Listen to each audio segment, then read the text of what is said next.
Assalamualaikum warahmatullahi wabarakatuh. Kembali lagi di channel Nasihat Kehidupan Misteri. Pada video kali ini saya akan membahas tentang agama baru lahir di Indonesia. Ada yang memprediksi bahwa akan lahir agama baru di Indonesia pada tahun 2023. Tentunya hal ini mendapatkan perhatian publik. Bahkan tanda-tanda agama baru akan muncul itu turut disebutkan. Agama baru di Indonesia ini tertulis dalam sebuah narasi ramalan yang diungkapkan oleh seorang peramal terkenal asal Perancis, yaitu Michael Nostradamus. Ia diketahui masih memiliki garis keturunan Yahudi. Dalam narasi ramalannya, Nostradamus mengungkapkan bahwa di tahun 2023 bakal ada guncangan soal aliran kepercayaan di dunia. Kedatangan agama baru yang lahir di Indonesia itu ditandai dengan sejumlah hal. Salah satu tanda tersebut yakni kemunculan seseorang yang dikenal dengan panggilan The Man from the East. Sosoknya disebutkan muncul dari negeri yang terletak di pertemuan tiga buah laut. Selain itu disebutkan kemunculan sosok tersebut akan menggemparkan timur dan barat, dan ketika muncul, dia akan memakai sorban biru serta merayakan hari Kamis sebagai hari istimewa baginya. Adapun tafsir tentang ramalan Nostradamus soal agama baru sebagai berikut. Yang pertama, munculnya agama baru yang akan mengguncang dan menguasai dunia. Agama ini tidak pernah dikenal dan diprediksi oleh umat manusia di seluruh dunia. Adapun agama itu diduga bernama Trisula Weda, yakni agama yang hanya berisi 3 perintah dan 3 larangan. Sesuai dengan namanya, dalam ajaran agama itu setidaknya ada 3 perintah mengenai kewajiban manusia yang harus melakukan perbuatan yang benar, lurus, dan juga jujur. Sementara 3 larangannya mengenai manusia yang tidak boleh melakukan perbuatan yang merugikan orang lain, tidak boleh mencuri, dan tidak boleh berbuat kejahatan. Kemudian yang kedua, The Man from the East atau laki-laki dari timur. Itulah julukan yang diberikan kepada pemimpin agama baru ini. Dikatakan dia akan menghapus seluruh agama-agama dan akan mendirikan agama baru yang akan dianut oleh semua makhluk di jagat raya ini. Dialah Satria Piningit yang akan menjadikan dunia damai dengan apapun yang ada di dalamnya. Kemudian yang ketiga, muncul dari negeri yang terletak di pertemuan 3 buah laut. Maksud dari keterangan tersebut diduga berkaitan dengan kemunculannya yang berasal dari pertemuan 3 laut, yakni sebelah utara Pulau Sulawesi adalah Laut Sulawesi, di sebelah selatannya adalah Laut Flores, dan di sebelah timurnya adalah Laut Maluku. Berarti sosok yang dimaksud ini berada di Indonesia bagian timur, atau tepatnya di Sulawesi. Dipercaya pula bahwa saat ini dia sedang menyembunyikan diri sambil menanti waktu terbitnya perang. Kemudian yang keempat, kemunculannya menggemparkan timur dan barat.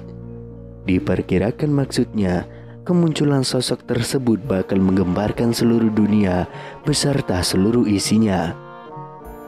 Kemudian yang kelima, ketika muncul dia memakai sorban biru. Sorban sendiri adalah selai kain yang lazim digunakan oleh umat Islam, yang biasanya digunakan oleh orang Arab pada zaman pra-Islam untuk mengatasi hawa dingin atau teriknya matahari, terutama di gurun pasir.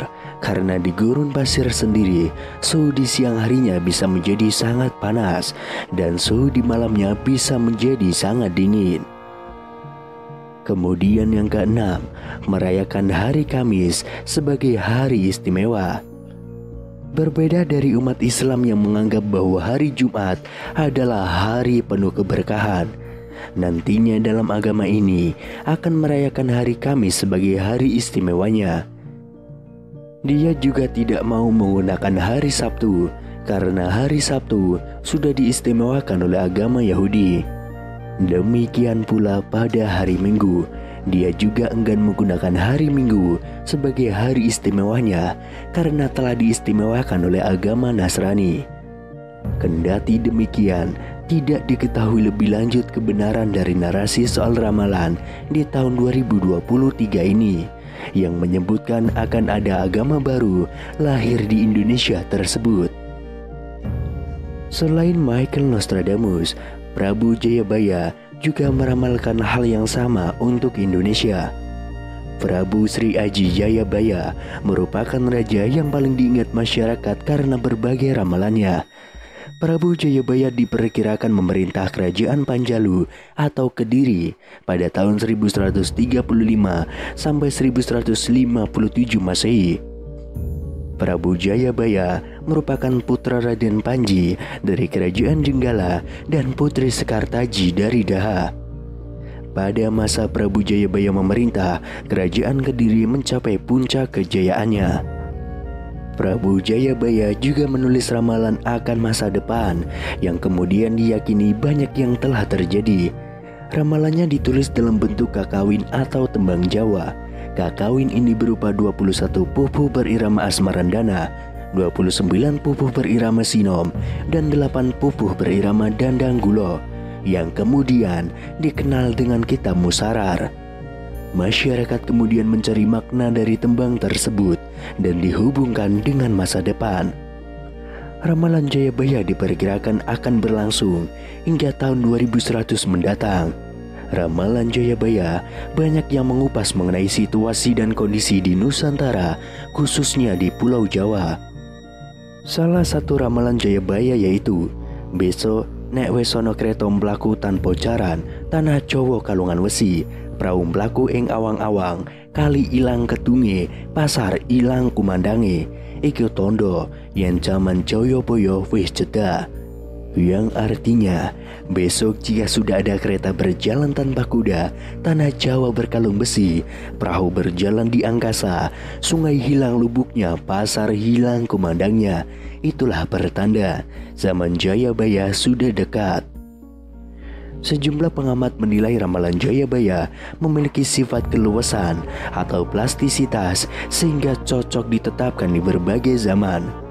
Tidak hanya itu, ramalan Jayabaya juga mudah ditafsirkan sesuai dengan konteks yang ada.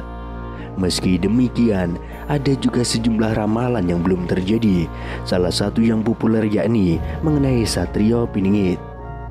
Dalam ramalannya, Jayabaya menyebut Satrio Piningit akan muncul saat Nusantara memasuki zaman Kalabendu atau zaman Carut Marut.